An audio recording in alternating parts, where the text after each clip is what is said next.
স্বাগত বিরতিহীন সংবাদ দুপুরে। আপনাদের সাথে আছে আমি রাকিব আহমেদ এবং আমি সুমনা সিমি। আমেরিকার দাপট মধ্যপ্রাচ্যে সীমাবদ্ধ, বিএনপিকে মদত দেবে সেই পরিস্থিতি নেই বলে মন্তব্য করেছেন আওয়ামী লীগের সাধারণ সম্পাদক ওবায়দুল কাদের। দুপুরে রাজধানী ধানমন্ডির রাজনৈতিক কার্যালয়ে ব্রিফিংয়ে তিনি এসব কথা বলেন। ওবায়দুল কাদের বলেন, নির্বাচনে না এসে বিএনপি বড় ভুল করেছে, ভবিষ্যতে আরও বড় মাসুল দিতে হবে তাদের। বিএনপি রাজনৈতিকভাবে এগুলে আওয়ামী লীগও তাদের রাজনৈতিকভাবে মোকাবিলা করবে, আর সন্ত্রাসের পথ বেছে নিলে আইন অনুযায়ী ব্যবস্থা নেওয়া হবে। যুক্তরাষ্ট্রের প্রসঙ্গে বলেন, বাংলাদেশের অভ্যন্তরীণ বিষয়ে তাদের পৃষ্ঠপোষকতার সুযোগ নেই।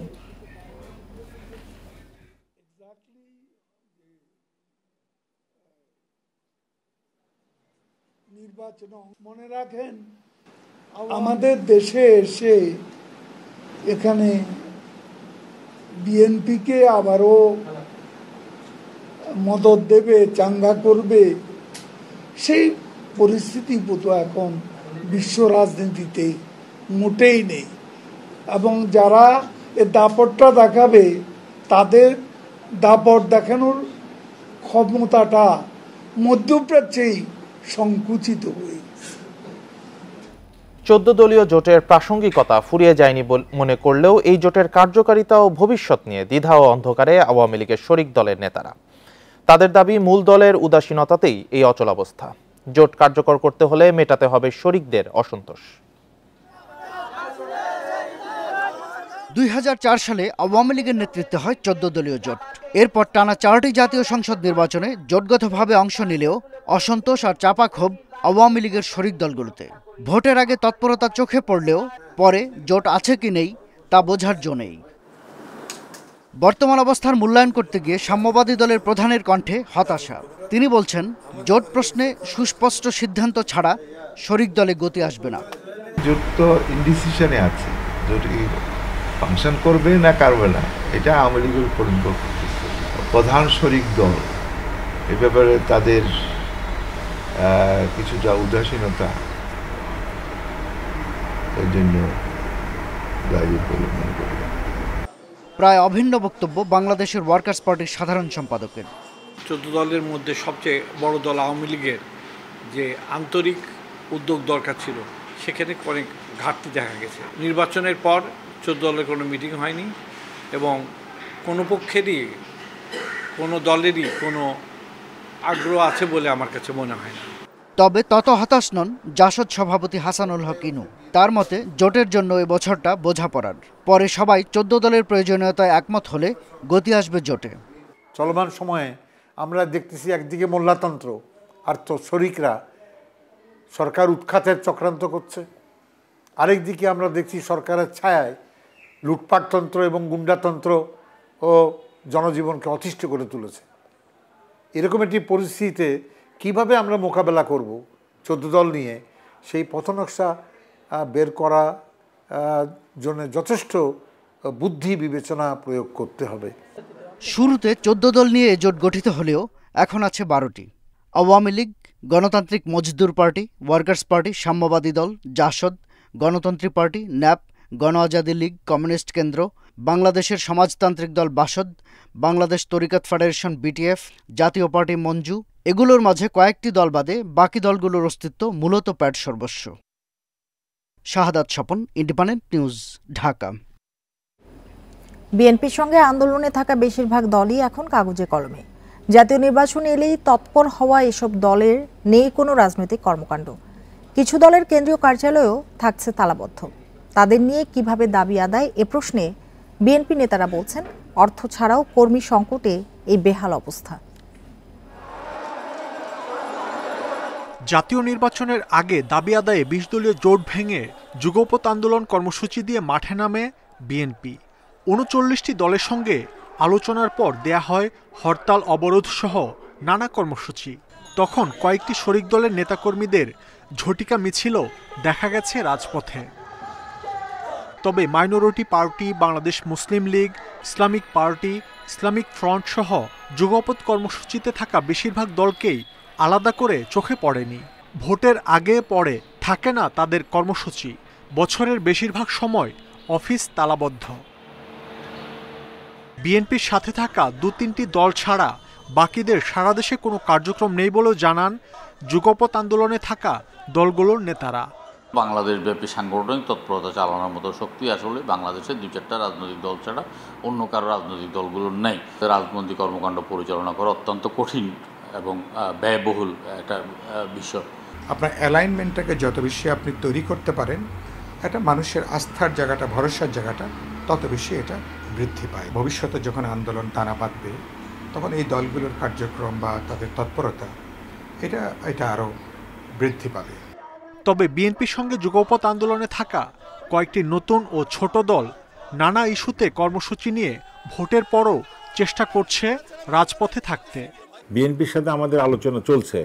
আন্দোলন মুভমেন্ট জোরও থাকতে পারে, আস্তে হতে পারে। সব দল তো সবসময় মাঠে থাকতে পারে না। এই প্রশ্নে বিএনপি নেতারা বলছেন, ছোট দলে কর্মী সমর্থক কম থাকলেও বৃহত্তর স্বার্থে তাদের নিয়েই দাবি আদায়ের আন্দোলনে থাকবেন তারা। বিএনপি বর্তমানে যে কিছু বিরোধী দলের সাথে যুগপৎ আন্দোলনে আছে, এটির প্রয়োজনীয়তা অনস্বীকার্য। রাজনীতি মাঠ হলো ওপেন কম্পিটিশন, উন্মুক্ত প্রতিযোগিতা। যারা জনগণকে নিজেদের কাতারে ভিড়াতে পারে তারাই সাকসেসফুল। আমাদের এই যে ছোট ছোট রাজনীতিক যাদেরকে এখন দেখা যায়, ছোট ছোট রাজনৈতিক দলগুলো, এদেরও ভবিষ্যৎ আছে বলে আমরা মনে করি। পাশাপাশি কর্মী ও জনসমর্থন বাড়াতে ছোট দলের নেতাদের আরও সক্রিয় হওয়ার পরামর্শও দিচ্ছে বিএনপি। মাহমুদ শরীফ, ইন্ডিপেন্ডেন্ট নিউজ, ঢাকা। উপজেলা নির্বাচন ঘিরে পাবনার আটঘরিয়ায় প্রতিপক্ষের হামলায় 10 জন আহত হয়েছেন। গত রাত 9টার দিকে দেবোত্তর ইউনিয়নের মতিগাছা গ্রামে হামলার ঘটনা ঘটে। ভুক্তভোগীদের অভিযোগ, চেয়ারম্যান প্রার্থী তানভীর ইসলামের প্রচারণা শেষে বাড়ি ফেরার পথে আরেক প্রার্থী সাইফুল ইসলাম কামালের সমর্থকরা তাদের উপর হামলা চালায়। এ সময় বেশ কয়েকজনকে ধারালো অস্ত্র দিয়ে আঘাত করা হয়। পরে স্থানীয়রা উদ্ধার করে পাবনা জেনারেল হাসপাতালে নিয়ে যায়। অন্তত আহত 10 জনের মধ্যে 5 জনের অবস্থা গুরুতর বলে জানান চিকিৎসক।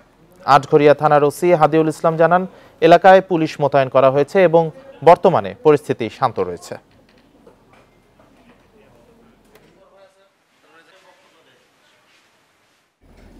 তৃতীয় ধাপের উপজেলা পরিষদ নির্বাচনের প্রতীক বরাদ্দ চলছে। সোমবার সকাল থেকে 111টি উপজেলার প্রার্থীদের মাঝে প্রতীক বরাদ্দ দেন রিটার্নিং কর্মকর্তারা।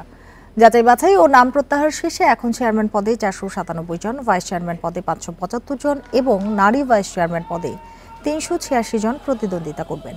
সব মিলিয়ে 3 পদে প্রার্থী 1458 জন।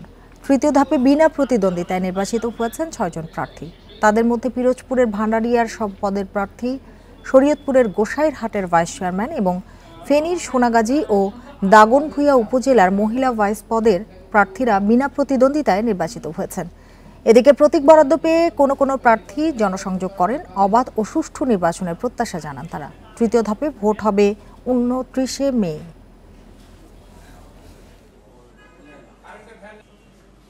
আনারস মার্কা পেয়েছি এবং প্রতিদ্বন্দ্বিতা করব। তবে আমি ইনশাল্লাহ আশা করি এইবার আমি বিজয়ী হব। তালা প্রতীক চেয়েছি লটারির মাধ্যমে, আমার আরো প্রতিদ্বন্দ্বী তালা প্রতীক চেয়েছে, লটারির মাধ্যমে আমি তালা প্রতীকই পেয়েছি। ডুমুরিয়া, পাইগাছা এবং কয়রা উপজেলায় মোট 47 জন প্রার্থী মনোনয়নপত্র গ্রহণ করেছিলেন। এর ভিতরে একজন প্রার্থীর মনোনয়নপত্র আপিলেও নামঞ্জুর হয় এবং 3 জন পদপ্রার্থী তাদের প্রার্থিতা প্রত্যাহার করেন। বর্তমানে মোট প্রার্থী এখানে আছেন হচ্ছে 43 জন। আজকে প্রতীক বরাদ্দ করা হলো। আপিল বিভাগে মৃত্যুদণ্ডাদেশ চূড়ান্ত হওয়ার আগেই আসামিদের কন্ডেম সেলে রাখার বৈধতার প্রশ্নে রায় ঘোষণা আজ। রুল শুনানি শেষে বিচারপতি শেখ হাসান আরিফ ও বিচারপতি বজলুর রহমানের হাইকোর্ট বেঞ্চে রায় পড়া চলছে। রিটকারীদের আইনজীবী শিশির মনির জানান, বিচারিক আদালতে মৃত্যুদণ্ড দেওয়ার পরই সাজা কার্যকর করা হয় না, হাইকোর্টের অনুমোদন লাগে। এরপর আসামি পক্ষ আবার আপিল করেন। আপিল বিভাগের রায়ের বিরুদ্ধে রিভিউ আবেদনেরও সুযোগ থাকে। কিন্তু প্রচলিত নিয়ম অনুযায়ী বিচারিক আদালতে মৃত্যুদণ্ড ঘোষণার পরপরই আসামিকে কন্ডেম সেলে রাখা হয়। অনেক আসামির পরবর্তীতে সাজা কমে যায় কিংবা খালাসও পেয়ে যান। এ কারণে বিষয়টি চ্যালেঞ্জ করে 2021 সালে হাইকোর্টে রিট করেন কন্ডেম সেলের 3 বন্দী।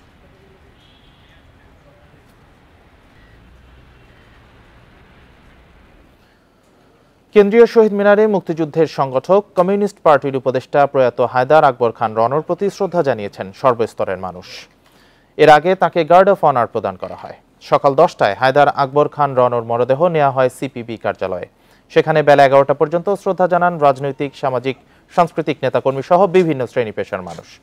সেখান থেকে সর্বস্তরের শ্রদ্ধা নিবেদনের জন্য তার মরদেহ রাখা হয় কেন্দ্রীয় শহীদ মিনারে। পরে জানাজার জন্য তার মরদেহ নেওয়া হয় ঢাকা বিশ্ববিদ্যালয়ের কেন্দ্রীয় মসজিদে। জানাজার পরপরই বনানী কবরস্থানে নেওয়া হয়। বাবা মায়ের পাশে চিরনিদ্রায় শায়িত হবেন কমরেড হায়দার আকবর খান রণ।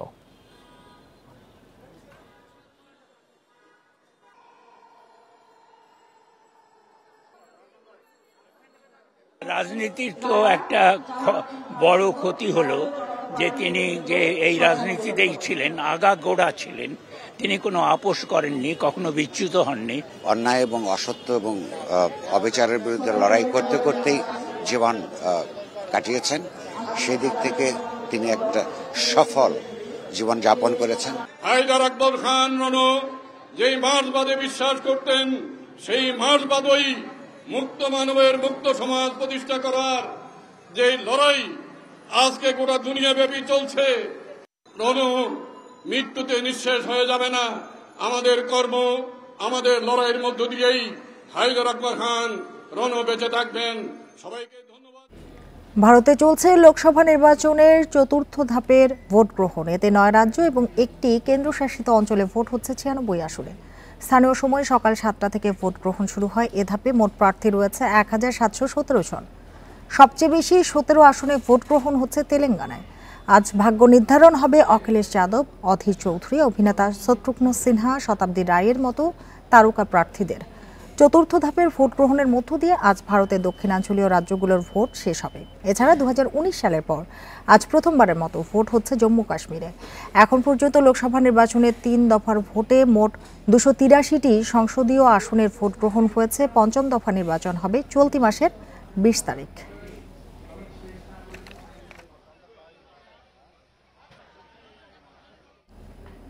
এ নিয়ে আরো জানাতে পশ্চিমবঙ্গের কলকাতা থেকে আমাদের সাথে যোগ দিয়েছেন সহকর্মী দেবপ্রসাদ অধিকারী। দেবপ্রসাদ, একটু জানতে চাই যে পশ্চিমবঙ্গে তো একাধিক তারকা প্রার্থী, নির্বাচন কতটা প্রতিদ্বন্দ্বিতাপূর্ণ হচ্ছে সেটি বলবেন, আর ভোটের সার্বিক পরিবেশ যদি জানতে চাই সেটি কেমন?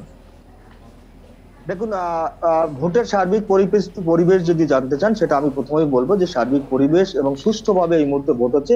কিছু কিছু বিশৃঙ্খল ঘটনা ছাড়া একেবারে মোটের উপর বলা যায় যে ভোট শান্তিপূর্ণভাবে হচ্ছে। এখানে কিছু কিছু কেন্দ্র আপনাকে পরবর্তী সময় আসছি। একটা বিষয় জানিয়ে রাখি যে বীরভূম লোকসভা কেন্দ্রে একজন জওয়ান এই কিছুক্ষণ আগেই অতিরিক্ত গরমের কারণে অসুস্থ হয়ে তাৎক্ষণিকভাবে তিনি সেখানে মারা যান, হাসপাতালে নিয়ে যায় এবং তিনি মারা যান। এই খবরটি এক্ষুনি আমাদের কাছে এসে পৌঁছেছে, যার কারণে আমি দর্শকদের জানিয়ে রাখলাম। অন্যদিকে বলি যে তারকা কেন্দ্রের কথা আপনারা বলছিলেন, বেশ কয়েকটি, অর্থাৎ এই যে 8টি লোকসভা নির্বাচন কেন্দ্রে এখন নির্বাচন হচ্ছে, অধিকাংশ কেন্দ্রেই তারকা প্রার্থী রয়েছে। আমি যদি কৃষ্ণনগরের লোকসভা কেন্দ্রের কথা বলি, সেখানে মহুয়া মৈত্র এবং অমৃতা রায়, এই অমৃতা রায় এবং মহুয়া মৈত্র একসময় সংসদে বিজেপির হয়ে গলা ফাটিয়েছেন, লড়াই করেছেন, বিজেপি থেকে সংসদ থেকে সাসপেন্ড করেছে। এবং তারপরে অমৃতা রায় হচ্ছেন রাজা কৃষ্ণচন্দ্র রায়ের বংশধর, তিনি বিজেপির হয়ে এই মুহূর্তে কৃষ্ণনগর কেন্দ্রে লড়ছেন। এবং এরপরে যদি আমি আসি বর্ধমান দুর্গাপুর লোকসভা কেন্দ্রে, সেখানে কীর্তি আজাদ রয়েছেন তৃণমূলের প্রার্থী, অন্যদিকে সেখানে দিলীপ ঘোষ রয়েছে বিজেপির প্রার্থী, সেখানেও কিন্তু হাড্ডাহাড্ডি লড়াই হচ্ছে।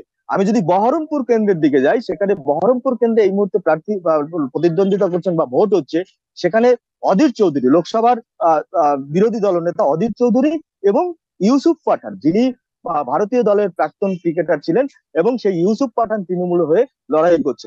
সেখানে প্রার্থীরা বেশ আলোচনায় আছেন। দেবপ্রসাদ, আরেকটি বিষয় একটু জানতে চাই, অনেকটা সময় তো পার হয়ে গেল, কত শতাংশ এখন পর্যন্ত ভোট পড়লো, আর 2019 সালের পর এই প্রথম জম্মু কাশ্মীরে ভোট হচ্ছে, সেই বিষয়ে একটু বলবেন।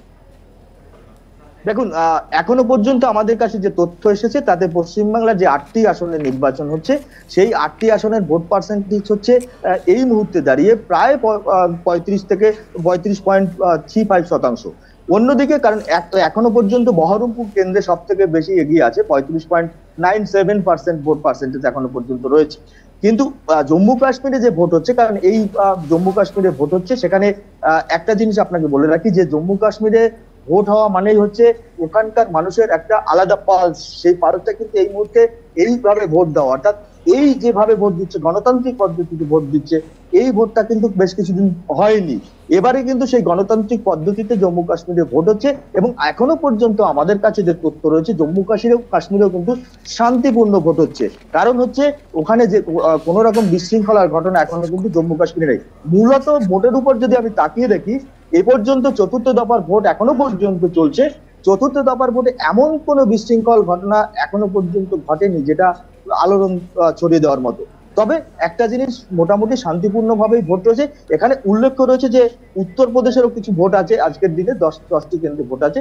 সব মিলিয়ে কিন্তু নজর রয়েছে সেখানেও এবং পশ্চিমবাংলার দিকে তো নজর রয়েছে, কারণ পশ্চিমবাংলার তারকা কেন্দ্ররা এই ক্ষেত্রগুলোতে রয়েছে। শতাব্দী রায় রয়েছে বীরভূমে, আসানসোলে রয়েছে শত্রুঘ্ন সিনহা। প্রত্যেকটা জায়গায় টুকটাক গন্ডগোল যেটা হয়েছে সেটা হচ্ছে বীরভূমে কিছুটা গন্ডগোল হয়েছে, কারণ এবং বুঝতে পেরেছি দেবপ্রসাদ অধিকারী, নিশ্চয়ই পরবর্তীতে আবারও আপনার সঙ্গে যোগাযোগ করা হবে। ভারতের লোকসভা নির্বাচন নিয়ে জানাচ্ছিলেন আমাদের সহকর্মী।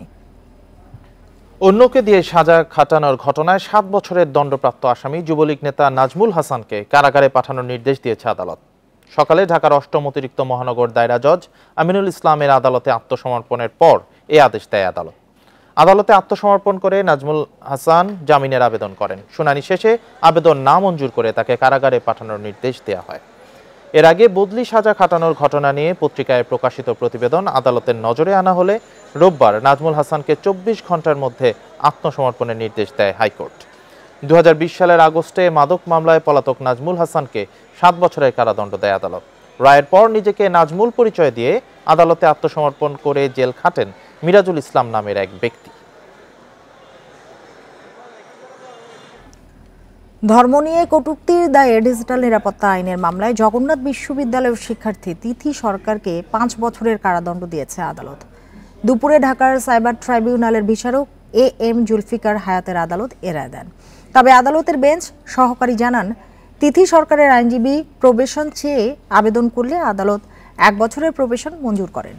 তিথির স্বামীকে আগেই এ মামলায় অব্যাহতি দেওয়া হয়। রাষ্ট্রপক্ষ জানায় 2020 সালে সামাজিক যোগাযোগ মাধ্যমে বেশ কিছু পোস্টে মহানবী হযরত মুহাম্মদ সাল্লাল্লাহু আলাইহি ওয়াসাল্লাম ও ধর্ম নিয়ে বিরূপ মন্তব্য করেন তিথি সরকার। এ অভিযোগে বিশ্ববিদ্যালয়ের শিক্ষার্থীরা তিথি সরকারের বহিষ্কার দাবিতে সমাবেশ করেন। 2020 সালে 23শে অক্টোবর তিথি সরকারকে সাময়িক বহিষ্কার করে প্রশাসন।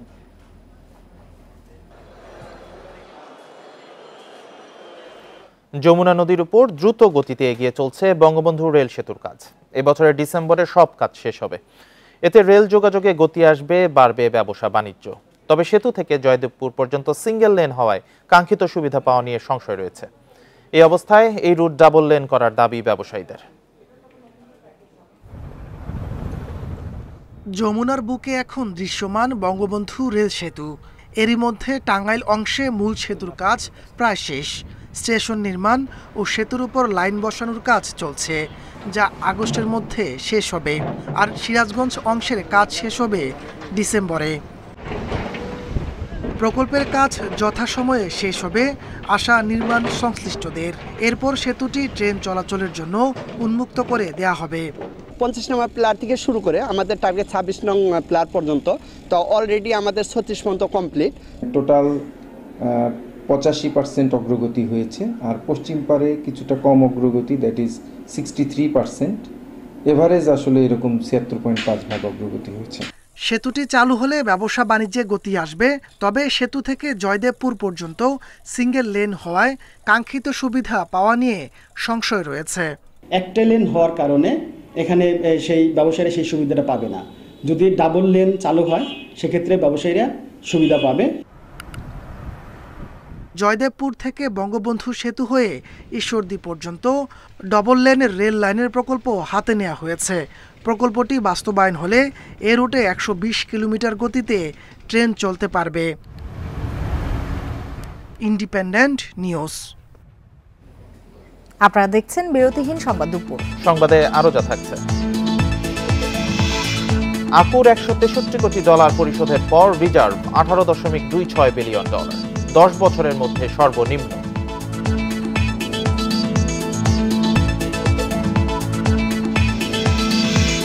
বাংলাদেশের জলসীমায় প্রবেশ করেছে এমভি আবদুল্লাহ, রাতেই নোঙ্গর করবে কুতুবদিয়ায়।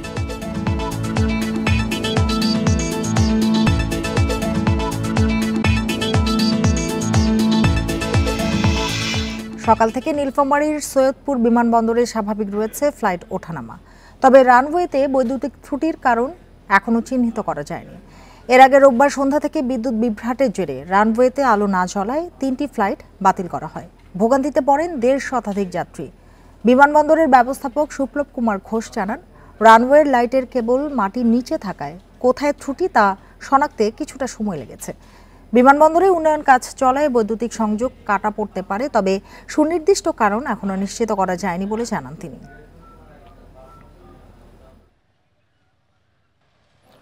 দেশের বৈদেশিক মুদ্রার রিজার্ভ 1 দশকের মধ্যে সর্বনিম্ন পর্যায়ে নেমেছে। এশিয়ান ক্লিয়ারিং ইউনিয়ন আকুর $163 কোটি পরিশোধের পর রিজার্ভ দাঁড়িয়েছে $18.26 বিলিয়ন। এর আগে 2014 সালের শুরুর দিকে রিজার্ভ $18 বিলিয়ন ঘর ছাড়ানোর পর আর নিচে নামেনি। বাংলাদেশ ব্যাংকের হালনাগাদ প্রতিবেদনে তথ্য উঠে এসেছে। আন্তর্জাতিক মুদ্রা তহবিল IMF এর হিসাব পদ্ধতি BPM 6 অনুযায়ী বৈদেশিক মুদ্রার রিজার্ভ কমে দাঁড়িয়েছে $13.76 বিলিয়ন। IMF থেকে $470 কোটি ঋণ কর্মসূচির মধ্যে রয়েছে বাংলাদেশ।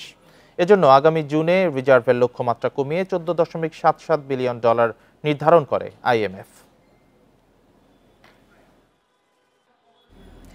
আগামী 26শে মে শুরু হচ্ছে একাদশ শ্রেণীতে ভর্তির আবেদন। ক্লাস শুরু হবে জুলাইয়ের শেষ দিকে। সারা দেশে একাদশ শ্রেণীতে আসন রয়েছে 24 লাখ, যা পাশ করা শিক্ষার্থীদের তুলনায় অনেক বেশি। তাই ভর্তিতে কোনো সংকট হওয়ার কথা নয়। এবার এসএসসি পরীক্ষায় পাশ করেছে 16,72,153 শিক্ষার্থী, যা গত বছরের পাশের তুলনায় 2.65% বেশি। আলহামদুলিল্লাহ ভালোই হয়েছে, আমাদের উদয়ন বরাবরই ভালো একটা রেজাল্ট করে, এবারও আলহামদুলিল্লাহ সবারই ভালো হয়েছে। খুব ভালো লাগছে, যত কষ্ট ছিল সব সার্থক। শিক্ষা বোর্ড বলছে পাশ করা শিক্ষার্থীদের চেয়ে 8 লাখের মতো আসন বেশি, তাই ভর্তিতে সংকট না হলেও নামকরা কলেজে আসন সংকট আছে। আগামী 26 মে থেকে অনলাইনে ভর্তি আবেদন শুরু। জুলাইয়ের শেষ দিকে ক্লাস শুরুর পরিকল্পনা। করোনার প্রভাব থেকে স্বাভাবিক সূচিতে ফেরার চেষ্টা থাকছে একাদশ শ্রেণীর রুটিনে। বাংলাদেশে একাদশ শ্রেণী ভর্তিযোগ্য আসন আছে প্রায় 25 লাখ। আশা করছি যে আমাদের পরীক্ষা শিক্ষার্থীদের ভর্তি নিয়ে কোনো আসন সংকট নেই। তবে আমাদের অনেক শিক্ষার্থী ভালো কিছু শিক্ষা প্রতিষ্ঠানে ভর্তি হতে চায়। এবার রাজধানীতে বাংলা মাধ্যমে ভর্তি ফি সর্বোচ্চ 7,500 ও ইংরেজি মাধ্যমে 8,500 টাকা। ঢাকার বাইরে অন্য মেট্রোপলিটন শহরে বাংলা মাধ্যমে সর্বোচ্চ 5,000, জেলা শহরে 3 ও উপজেলা শহরে 2,500 টাকা ভর্তি ফি নির্ধারণ হয়েছে। আমাদের কাছে অভিযোগ আসে যে আমাদের যে নির্ধারিত যে ফি, ভর্তির ফি বা সেশন ফি, তার থেকেও কিছু কিছু শিক্ষা প্রতিষ্ঠান বেশি নিয়ে থাকে। সেটির বিরুদ্ধে আমরা কঠোর অবস্থানে আছি। শিক্ষকরা বলছেন শিক্ষার্থীরা পরীক্ষার নম্বরের উপর ভিত্তি করে আবেদন করলে ভর্তি নিয়ে কোনো সংকটে পড়তে হবে না। আমরা তো একেবারেই অক্টোবরে ছিল গতবার, এবার কিন্তু আমরা জুলাই আসলাম, যদি ক্লাস শুরু করা যায়, এবং সেটাই আমাদের যে জুলাই আমরা শুরু করব। সর্বোচ্চ 10টি কলেজে অনলাইনে আবেদন করতে পারবে শিক্ষার্থীরা। 3 দফা আবেদনের সুযোগ দেওয়ার পরিকল্পনা শিক্ষা বোর্ডের। নূরে আলম, ইন্ডিপেন্ডেন্ট নিউজ, ঢাকা। এবার এসএসসি ও সমমানের পরীক্ষায় শতভাগ শিক্ষার্থী পাশ করা প্রতিষ্ঠানের সংখ্যা বেড়েছে 614টি। এর মধ্যে ধারাবাহিকভাবে ভালো করা প্রতিষ্ঠান যেমন আছে, তেমনি আছে প্রত্যন্ত এলাকার প্রতিষ্ঠানও। শিক্ষার্থীদের চেষ্টার পাশাপাশি শিক্ষক ও অভিভাবকদের দিক নির্দেশনায় মিলেছে এমন সাফল্য। 2005 সালে প্রতিষ্ঠিত ঝিনাইদহের শৈলকুপার ডাউটিয়া সম্মিলিত মাধ্যমিক বিদ্যালয় প্রতিষ্ঠা 2 দশকও পেরোয়নি, কিন্তু এরই মধ্যে ঈর্ষণীয় সাফল্য প্রত্যন্ত এলাকার স্কুলটির। এবার এসএসসিতে পাশ করেছে শতভাগ শিক্ষার্থী। শিক্ষকরা মনিটরিং করছে, প্লাস কোচিং সেন্টার করছে, তাদের প্রতিনিয়ত পরীক্ষা নিয়েছি, পরীক্ষার রেজাল্ট অভিভাবকদের জানাইছি, অভিভাবকরা তাদের মতামত দিয়েছে, তার বিনিময়ে আজকে আমরা শতভাগ উত্তীর্ণ হতে পেরেছি। অনেক নামকরা শিক্ষা প্রতিষ্ঠানকেও পেছনে ফেলেছে দিনাজপুরের চিরিবন্দ সিটি রেসিডেন্সিয়াল মডেল স্কুল। এবার এসএসসিতে জিপিএ 5 পেয়েছে শতভাগ শিক্ষার্থী। আমরা 110 জনের মধ্যে 110 জনই শতভাগ জিপিএ 5 অর্জনে সক্ষম হয়েছি। এসএসসির ফল প্রকাশের পর বাঁধভাঙা উচ্ছ্বাস দেখা গেছে নরসিংদী নাসিমা কাদির মোল্লা হাই স্কুল অ্যান্ড হোমসে। শতভাগ পাশের পাশাপাশি 99.66% শিক্ষার্থী পেয়েছে জিপিএ 5। নরসিংদী জেলার সমস্ত অভিভাবক সহ অন্যান্য হিতৈষী বিদ্যুৎ লোকজনের তাদের কন্ট্রিবিউশন কিন্তু এই প্রতিষ্ঠানকে ধারাবাহিকভাবে আজকে এই জন্মলগ্ন থেকে এই পর্যন্ত শীর্ষ ফলাফল অর্জন করতে সক্ষম হয়েছে। কুষ্টিয়া সরকারি বালিকা বিদ্যালয়ে শতভাগ পাশের পাশাপাশি 88% শিক্ষার্থী জিপিএ 5 পেয়েছে। গোপালগঞ্জে শতভাগ পাশ করেছে কেবল জেলা প্রশাসন স্কুলে। নিবিড় তত্ত্বাবধানে তাদেরকে সবাইকে আলাদাভাবে শিক্ষকদের তত্ত্বাবধানে বাসায় গিয়ে তাদের পড়ানো হয়েছে, যার ফলে এই ফলাফল অর্জিত হয়েছে। কুমিল্লার শতভাগ পাশের তালিকায় জিলা স্কুল, নবাব ফয়জুন্নেসা সরকারি বালিকা উচ্চ বিদ্যালয় ও ইস্পাহানি পাবলিক স্কুল। জিপিএ 5-এর ক্ষেত্রেও শীর্ষে প্রতিষ্ঠান তিনটি। যশোর জেলায় শতভাগ পাশ করা বিদ্যালয়ের সংখ্যা 422, শতভাগ ফেল নেই কোনো প্রতিষ্ঠানে। শতভাগ ফেল নেই চট্টগ্রাম ও বরিশাল শিক্ষা বোর্ডেও।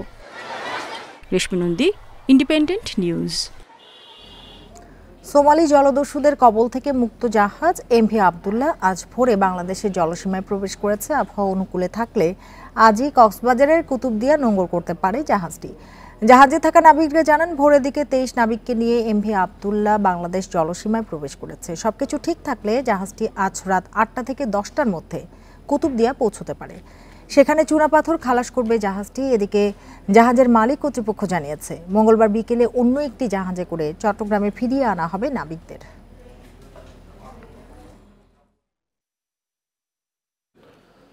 সারা দেশে বুধবার থেকে দেখা দিতে পারে তাপপ্রবাহ, তবে তা এপ্রিলের মতো তীব্র হবে না, এমন পূর্বাভাস দিয়ে আবহাওয়া অফিস বলছে। এ সময় দেশের পশ্চিম ও মধ্যাঞ্চলের মৃদু থেকে মাঝারি তাপপ্রবাহ বয়ে যেতে পারে।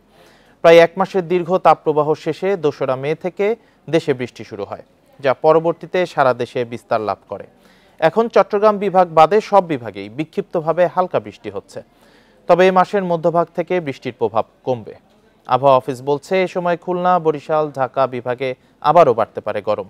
লঘুচাপের বর্ধিতাংশ পশ্চিমবঙ্গ থেকে উত্তর পশ্চিম বঙ্গোপসাগর পর্যন্ত বিস্তার লাভ করে আছে, যা আগামীতে আরও ঘনীভূত হতে পারে। মৃদু থেকে মাঝারির মধ্যে সীমাবদ্ধ থাকবে আগামী 1 সপ্তাহের মধ্যে, এবং এটার কিন্তু ব্যাপ্তিটা ওইভাবে সারা দেশে বিস্তার লাভ করবে না। এটা দেশের পশ্চিমাঞ্চলে এবং মধ্যাঞ্চলে অঞ্চলগুলোতে থাকবে। 20 তারিখের পরে একটা লঘুচাপ তৈরি হওয়ার সম্ভাবনা দেখা দিয়েছে বঙ্গোপসাগরে, এবং এটা লঘুচাপ তৈরি হলে তারপরে আসলে বোঝা যাবে এটা কোন অবস্থায় যায়, কোন দিকে যায়। প্রভাবশালীদের অবৈধ দখলে কুষ্টিয়ার 5টি নদী অস্তিত্ব সংকটে পড়েছে। মাটি ভরাট করে তীর দখল ও বাঁধ দিয়ে মাছ চাষের ফলে একসময়ের খরস্রোতা নদীগুলো পানির প্রবাহ হারিয়েছে। কর্তৃপক্ষ বলছে, অবৈধ দখলদারদের বিরুদ্ধে দ্রুত ব্যবস্থা নেওয়া হবে। পদ্মা, গড়াই, মাথাভাঙ্গা সহ ছোট বড় প্রায় 8টি নদী রয়েছে কুষ্টিয়ায়। এর মাঝে হিসনা, সাগরখালী, ডাকুয়া, চন্দনা ও কালী নদী এখন মৃতপ্রায়। অবৈধ দখলে বন্ধ হয়ে গেছে এসব নদীর পানি প্রবাহ। নদীর তীর দখল করে অনেক প্রভাবশালী স্থাপনা গড়ে তুলেছেন। অনেকে নদীতে বাদ দিয়ে করেছেন মাছ চাষ। হিসনা নদীতে বড় বড় জাহাজ চলতো, বড় বড় নৌকা আসতো, বাদামালা নৌকা আসে সব মালপত্র বিক্রি করতো। বিভিন্ন ক্ষমতাবাজরা এই নদীটাকে দখল করে তাদের বিভিন্ন স্থাপনা তৈরি করছে। যেই স্থাপনাগুলো আছে এগুলো উচ্ছেদ করে নদীর যে যৌবন, যে রূপ, সে রূপটা তারা ফিরিয়ে আনবে। পরিবেশ ও জীববৈচিত্র্য রক্ষায় নদীগুলো দ্রুত পুনরুদ্ধারের দাবি পরিবেশবাদীদের। নদী, জলাশয়, খাল, বিল উদ্ধার করতেই হবে, এর কোনো বিকল্প নাই। যখন সরকার এটাকে সিরিয়াসলি ভাববেন তখন আমাদের আর কিছু করার থাকবে না। আমরা মরা মানুষকে তাজা করার প্রচেষ্টার মতো নদীকে তাজা করার চেষ্টা করব। আসলে এখনই সময়, এখনই পদক্ষেপ গ্রহণ করুন। প্রশাসন বলছে, নদীগুলো দখলমুক্ত করতে বিভিন্ন সময় অভিযান চালানো হয়েছে। এছাড়া পানি প্রবাহ ঠিক রাখতে কয়েকটি নদীতে খনন কাজও হয়েছে। এই নদীগুলোর খননের ব্যাপারে, বিশেষ করে হিসনা, সাগরখালী, ডাকুয়া এবং কালীগঙ্গা নদী, এগুলো খননের ব্যাপারে আমরা ইতিমধ্যে কার্যক্রম শুরু করছি এবং ডিপিপি দাখিল করা আছে। আর ইতিমধ্যে নদীগুলোর যে অবৈধ স্থাপনাগুলো গড়ে উঠছে সেগুলোর আমরা তালিকা প্রস্তুত করছি। অবৈধ দখলদারের যে তালিকা প্রস্তুত করা হয়েছে সেই তালিকা অনুসারে ইতিমধ্যে আমরা কিছু দখল আর উচ্ছেদের কার্যক্রম গ্রহণ করেছি, এবং এটি আমাদের প্রতিনিয়ত এই কার্যক্রম চলমান থাকবে। এটি একটি রুটিন কাজ। পানি উন্নয়ন বোর্ডের তালিকা অনুযায়ী কুষ্টিয়ায় 3000 দখলদার রয়েছে। Independent news. ফরিদপুরের পঞ্চপল্লীতে 2 ভাইকে পিটিয়ে হত্যার ঘটনায় স্থানীয় জনপ্রতিনিধি সহ শতাধিক ব্যক্তি জড়িত থাকার কথা জানিয়েছে জেলা প্রশাসক কামরুল আহসান তালুকদার। তদন্ত প্রতিবেদনের বরাত দিয়ে রোববার তিনি জানান, মন্দিরে আগুন লাগানোর বিষয়ে 2 ভাইয়ের বা অন্য কোনো শ্রমিকের জড়িত থাকার প্রমাণ পাওয়া যায়নি। মন্দিরে কে বা কারা আগুন দিয়েছে তাও জানা যায়নি। গত 18 এপ্রিল রাতে পঞ্চপল্লী সরকারি প্রাথমিক বিদ্যালয়ের একটি কক্ষে আজকে 2 নির্মাণ শ্রমিক আরশাদুল খান ও আশরাফুল খানকে পিটিয়ে হত্যা করা হয়। তাদের বিরুদ্ধে একটি মন্দিরের প্রতিমার কাপড়ে অগ্নিসংযোগের অভিযোগ তুলে গ্রামবাসীকে উত্তেজিত করে তোলে জড়িতরা। এ ঘটনায় 3টি মামলায় এখন পর্যন্ত 31 জনকে গ্রেপ্তার করা হয়েছে। আর এই ছিল এখনকার সংবাদে। ইন্ডিপেন্ডেন্ট টেলিভিশনের সব খবর আরো বিস্তারিত জানতে চোখ রাখুন ফেসবুক, ইউটিউব, এক্সে। এতক্ষণ সাথে থাকার জন্য ধন্যবাদ সবাইকে।